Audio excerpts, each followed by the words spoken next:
स्थानिक गुन्हे अन्वेषण शाखा आणि इस्पुर्ली पोलीस ठाण्याच्या पथकानं सोमवारी रात्री कागल तालुक्यातील बिद्री इथल्या श्रद्धा हॉस्पिटलवर छापा टाकला। त्यातून अवैध गर्भलिंग निदान होत असल्याचं उघडकीला आणलं। या कारवाईत डॉक्टर युवराज पांडुरंग पाटील आणि एजंट संभाजी वसंत शिंदे यांना अटक केली होती। त्यांना न्यायालयात उभं केलं असता 27 मार्च पर्यंत पोलीस कोठडी मिळाली आहे। दरम्यान या प्रकरणातील आणखी एक संशयित डॉक्टर उत्तम सरदेसाई फरारच असून पोलीस त्याच्या शोधात आहेत। कागल तालुक्यातील बिद्री इथं गेली अनेक वर्ष गर्भलिंग तपासणी केली जात होती। त्यासाठी 30 ते 70 हजार रुपये पर्यंतची फी उकळली जात असल्याची चर्चा होती।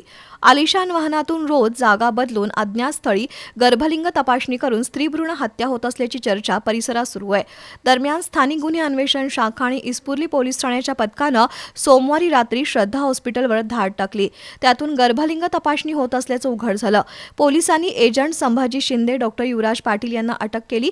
पोलिसांनी हॉस्पिटलमधील सोनोग्राफी मशीन, गर्भपात करण्यासाठी वापरली जाणारी औषधं, सॅमसंग कंपनीचे 2 टॅब, मोबाईल आणि 12,30,000 रुपयांची रोख रक्कम जप्त केली।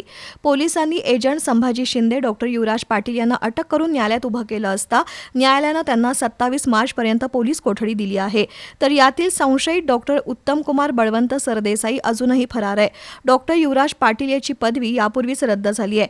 असं असतानाही त्यानं अनेक वर्ष वैद्यकीय व्यवसाय केलाच कसा असा प्रश्न उपस्थित होतोय।